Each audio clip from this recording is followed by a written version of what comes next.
નમસ્કાર. આપણી આસપાસ કેટલીય એવી ટેકનોલોજી છે જે આપણને દેખાયા વગર જ કામ કરતી હોય છે.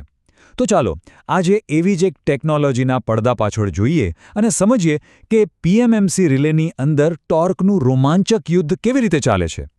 ક્યારે વિચાર્યું છે કે આ કેવી રીતે શક્ય બને? એક નાનકડો ઇલેક્ટ્રિક કરંટ જે દેખાતો પણ નથી, એ કેવી રીતે એક આખી સ્વિચને ચાલુ કે બંધ કરી શકે?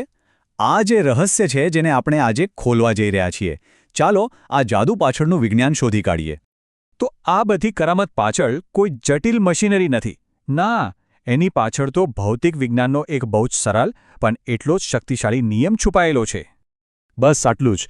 આ એક જ લાઇનમાં આખી ટેકનોલોજીનો સાર છુપાયેલો છે.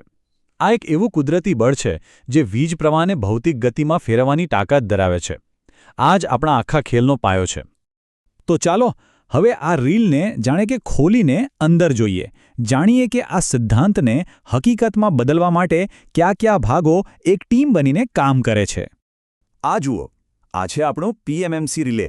દેખાવમાં ભલે સરળ લાગે, પણ ખરેખર તો આ એક અખાડો છે જ્યાં ચુંબકીય બળોની કુસ્તી થાય છે. ચાલો આ અખાડાના દરેક ખેલાડીને નજીકથી ઓળખીએ. તો આપણી વાર્તાના મુખ્ય પાત્રો અહીં છે. કાયમી ચુંબક જે આખું સ્ટેજ તૈયાર કરે છે, ફરતી કોઇલ જે અસલી એક્શન કરે છે, નિયંત્રણ સ્પ્રિંગ્સ જે એનો વિરોધ કરે છે, અને કોન્ટેક્ટ્સ જે આખરે પરિણામ નક્કી કરે છે. આ લડાઈમાં દરેકની ભૂમિકા નક્કી જ છે. સૌથી પહેલા આવે છે કાયમી ચુંબક. આને આપણો અખાડો કે પછી રમતનું મેદાન સમજી લો. એનું કામ બસ એક જ છે, એક સ્થિર અને મજબૂત ચુંબકીય ક્ષેત્ર બનાવી રાખવાનું, જ્યાં આખી રમત રમાવાની છે. અને હવે આવે છે આપણો સ્ટાર ખેલાડી, ફરતી કોઇલ. બધી જ એક્શન અહીં જ થવાની છે. જેવો કરંટ આમાંથી પસાર થાય કે તરત જ અસલી જાદુ શરૂ. આ કોઇલ જ છે જે વીજ પ્રવાહને અનુભવીને પ્રતિક્રિયા આપે છે.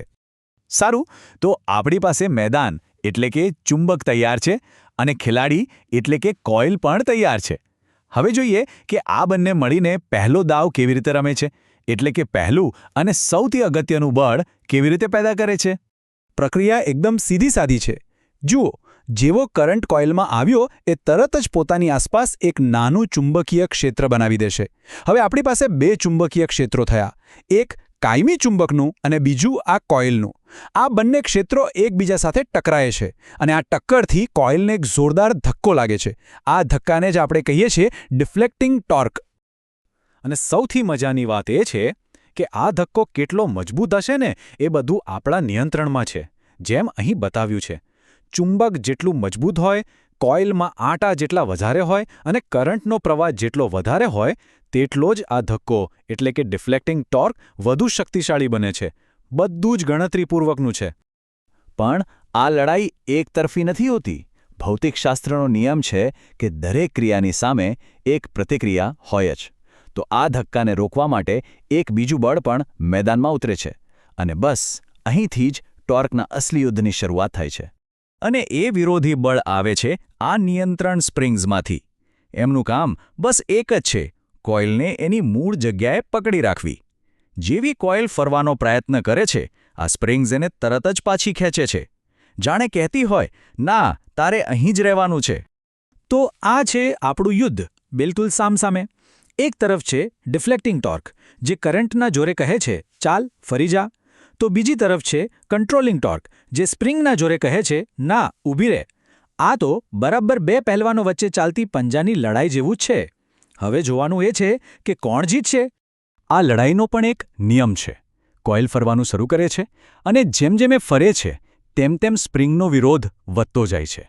છેવટે એક એવા બિંદુ પર આવીને અટકે છે જ્યાં ધક્કો અને ખેંચાણ બરાબર સરખા થઈ જાય. આ એકદમ નાજુક સંતુલનનો ખેલ છે.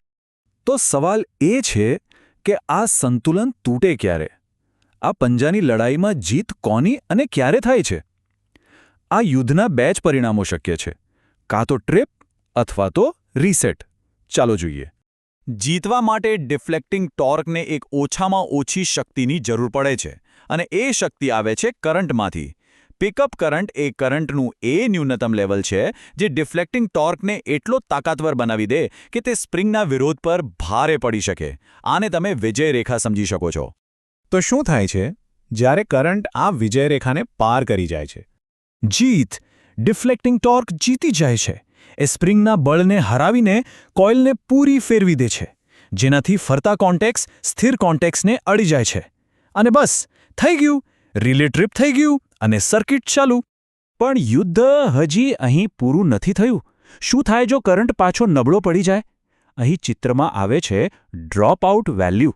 આ કરંટનું એ લેવલ છે જેનાથી નીચે જતાં જ સ્પ્રિંગ્સને વળતો હુમલો કરવાનો મોકો મળી જાય છે.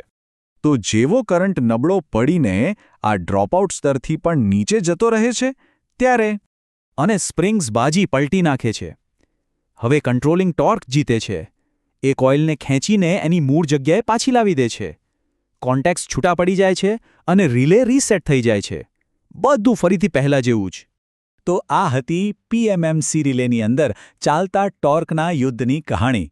એક સરળ સિદ્ધાંત, બે વિરોધી બળો અને એક ચોક્કસ પરિણામ. પણ હવે જ્યારે આપણે આ સિદ્ધાંત સમજી ગયા છીએ ત્યારે એક વિચાર આવે છે. નિયંત્રિત ચુંબકત્વનો આ જ ખેલ આપણી આસપાસની બીજી કઈ કઈ ટેકનોલોજીમાં છુપાયેલો હશે? આ વિચાર સાથે જ આપણે આજે અહીં અટકીએ છીએ.